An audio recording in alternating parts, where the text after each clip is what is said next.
Today marks the 15th anniversary of the September 11th attacks, in which nearly 3,000 people died. A commemorative ceremony was held at the Ground Zero of the World Trade Center site. Just one day before the anniversary, the US Department of State warned American citizens that the possibility of terrorist attacks continues to exist throughout the world. Earlier today, the US ambassador to Israel held a 9/11 ceremony in Jerusalem. Despite the increased security measures set to deal with potential attacks, security vulnerabilities remain. This is true as many still feel the US is unsafe. According to a Gallup poll in March, 48% of Americans surveyed were completely worried about the possibility over a future attack. I think that the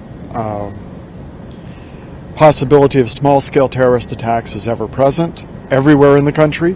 I think ISIS is always a threat to the West, particularly Europe, but the United States as well. I mean, I think, unfortunately, terrorist attacks have been sort of a thing of our time. It's something that's unpredictable. In Europe, it's been the summer of mourning. On June 28th, 45 were killed at Istanbul's main international airport. Then, on July 14th, 86 are plowed down in Nice, France. In the coming days and weeks, an 85-year-old priest would be murdered inside a church in Normandy, France. 5 would be stabbed on a train in southern Germany. And a suicide bomber would blow himself up outside a music festival here in the German city of Ansbach. All attacks are blamed on ISIL or people inspired by ISIL. I think the mood is definitely one of concern, if not fear. But security experts say European Union lawmakers have passed crucial laws, like a tracking program to spot those coming and going from Syria. Still, though, they say more needs to be done on both a European and global level. There is still a culture within the intelligence services to not cooperate as much as they should. Security analysts say those issues must be overcome to prevent attacks. Many on the continent will tell you it now feels like a new era for Europe. Military units remain on patrol throughout the large cities. London just recently added 600 armed officers. With ISIL continuing to call for its followers to attack, this is the new normal. This is a challenge that Europe has never seen before, at least at this kind of level. A 15-year-old boy has been arrested in Paris on suspicion of preparing what's described as an imminent violent action. It's the second alleged plot understood to have links to the so-called Islamic State, discovered in France in a week. The boy had reportedly been under house arrest since a state of emergency was declared after the November attacks in the capital. France is on high alert. Nous avons sur notre propre territoire 1,350 On our territory, we have 1,350 people under investigation who today are in prison, says the Prime Minister. 293 of those have a direct link to terrorist groups. There are about 15,000 people in France who are being monitored because these people are in the process of radicalization. Well, players and coaches for the Seattle Seahawks stood with their arms interlocked today during the national anthem. It was meant as a show of unity and a follow-up to protest that started with 49ers quarterback Colin Kaepernick.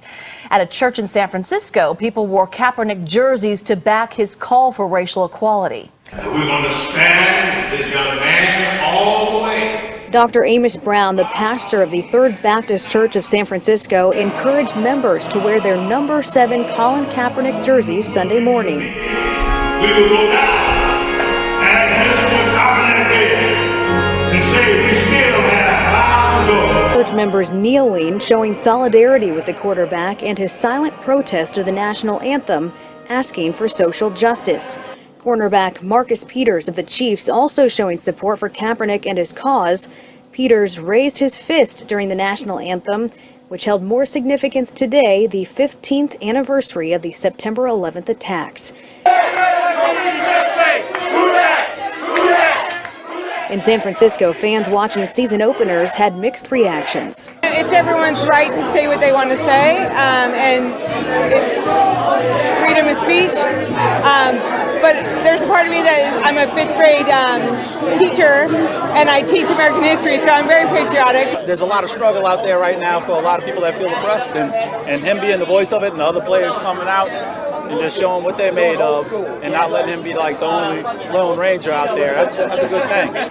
Oh, say, can you see? While the protests are drawing harsh criticism from many, Pastor Brown hopes this will start a new dialogue about race and equality. This effort is not a sprint. It's a continuation of a marathon for justice.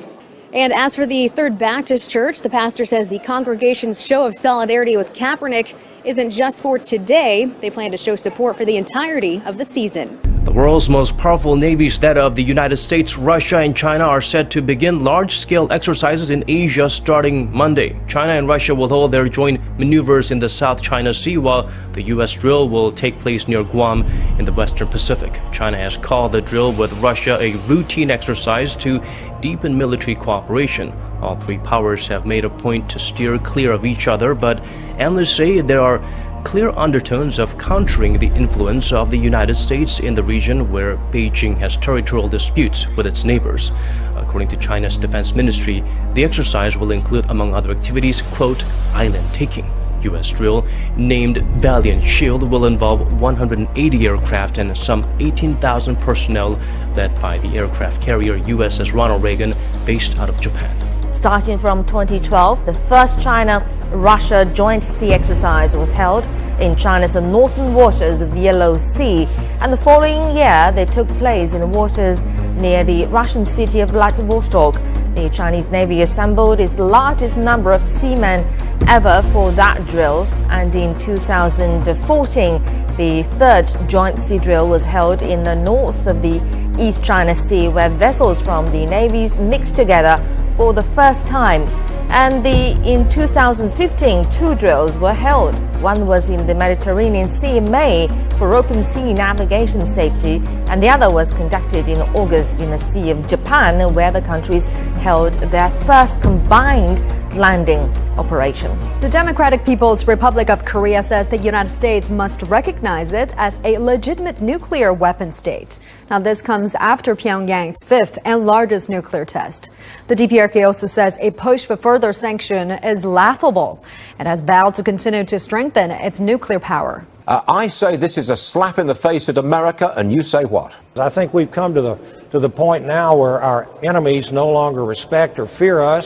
Our allies no longer trust us, and we need to have some serious consequences here. The world is still processing the implications of North Korea's fifth nuclear test, but speculations are brewing that Pyongyang could conduct yet another one before the year is out.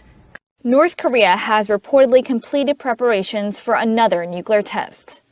Multiple sources within the South Korean government said Monday that South Korea and U.S. intelligence authorities are keeping a close eye on the possibility Pyongyang may push the button on its sixth test at the third unused portal of its Punggye-ri test site. 4 nuclear tests have been conducted at the first and second portal. The fifth test on Friday was conducted some 500 meters away from the fourth test. Seoul and Washington have evaluated that the North will most likely forge ahead with another nuclear provocation before the end of the year, as it vowed to continue its nuclear development when it announced last Friday's test.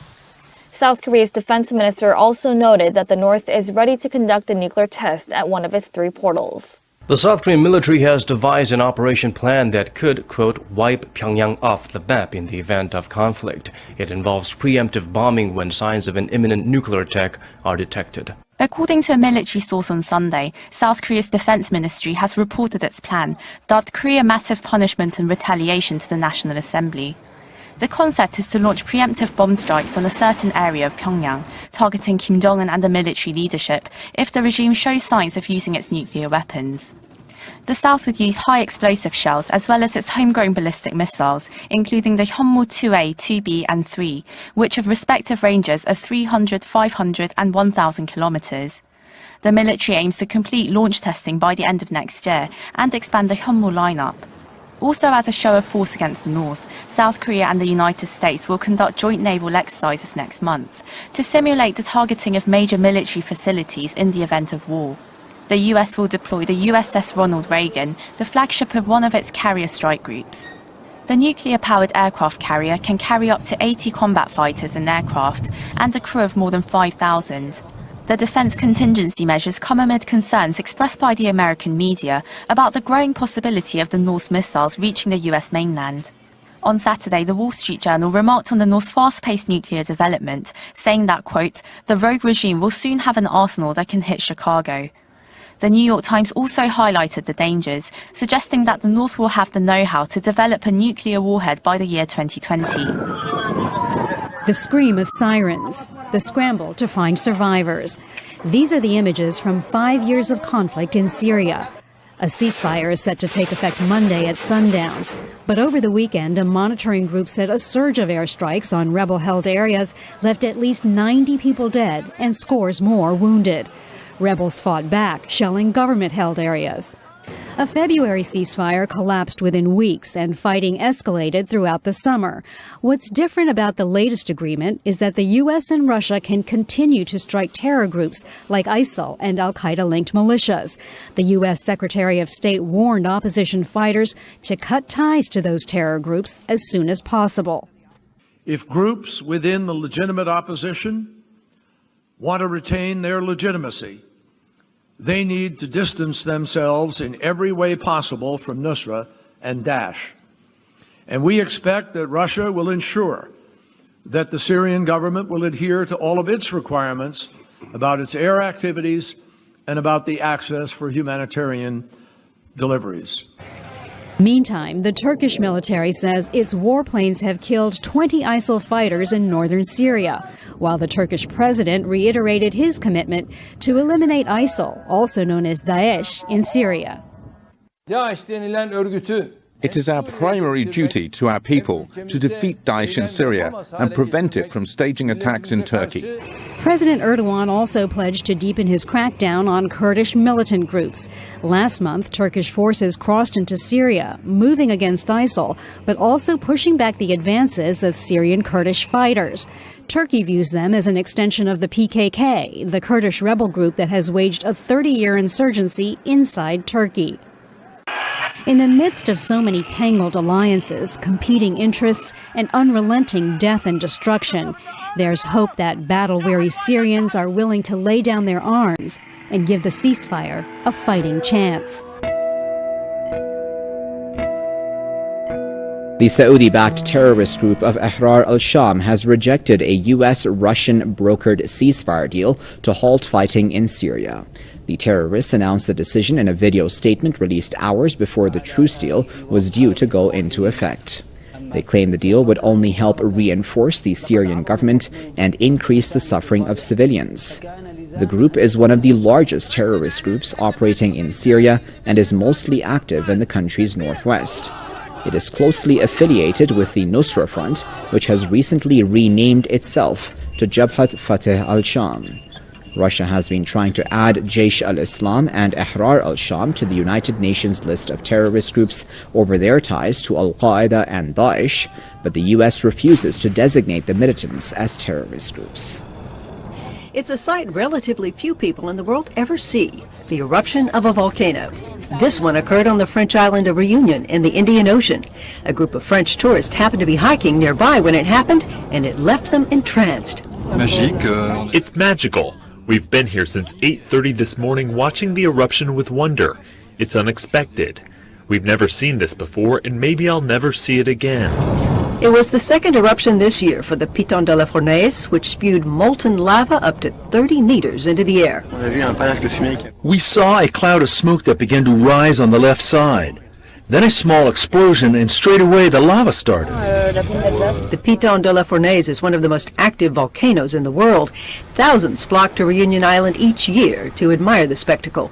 This eruption posed no threat to residents, but it did prompt authorities to shut down some nearby hiking trails because of harmful gases and high temperatures.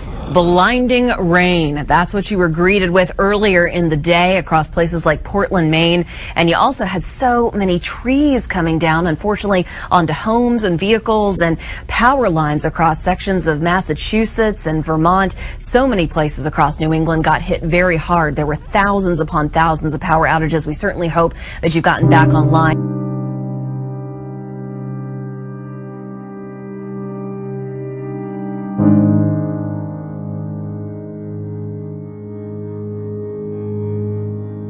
Singapore confirms 14 new cases of Zika virus infection. The Ministry of Health and the National Environment Agency said in a joint statement the total number of Zika infections in the country is now 318.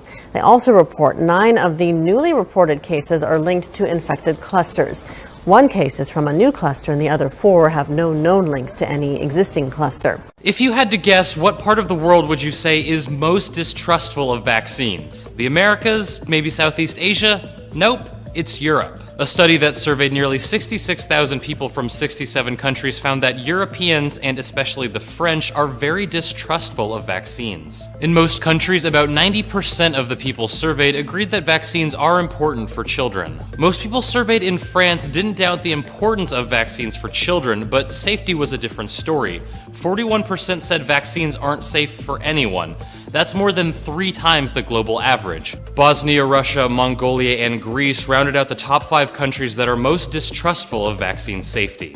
So why is Europe, and especially France, so skeptical of vaccine safety? Well, the study's lead author told NPR in France in recent years there have been a series of vaccine controversies that have eroded trust. For instance, there have been concerns that hepatitis B vaccines could cause multiple sclerosis, but the World Health Organization says there's nothing to worry about. This isn't the first time doctors and researchers have seen vaccine fears play out like this. Something similar happened after a 1998 study seemed to suggest a connection between vaccines and childhood autism. Questions over Hillary Clinton's health have sprung up once again after she appeared to faint in New York.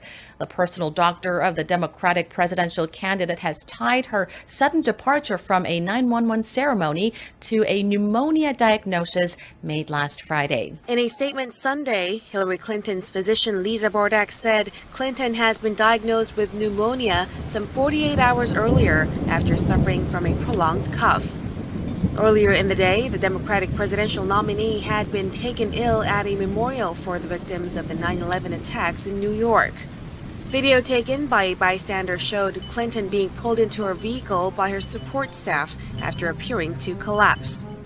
Her campaign spokesman said afterwards that Clinton felt overheated and was taken to her daughter's Manhattan apartment. Leaving a few hours later, Clinton claimed she was feeling much better. How are you feeling, Secretary Clinton? Great. Feeling great. What happened? Just a second, give us a little statement. It's a beautiful day in New York. Dr. Bardack said that since the pneumonia diagnosis, Clinton has been put on antibiotics and advised to rest and modify her schedule. The Republican nominee Donald Trump has repeatedly raised questions about Clinton's health and whether she had the stamina to serve as president. Clinton's medical history and current health status have been a matter of debate for years. She has been treated for several illnesses in the past, including a blood clot in her head in late 2012.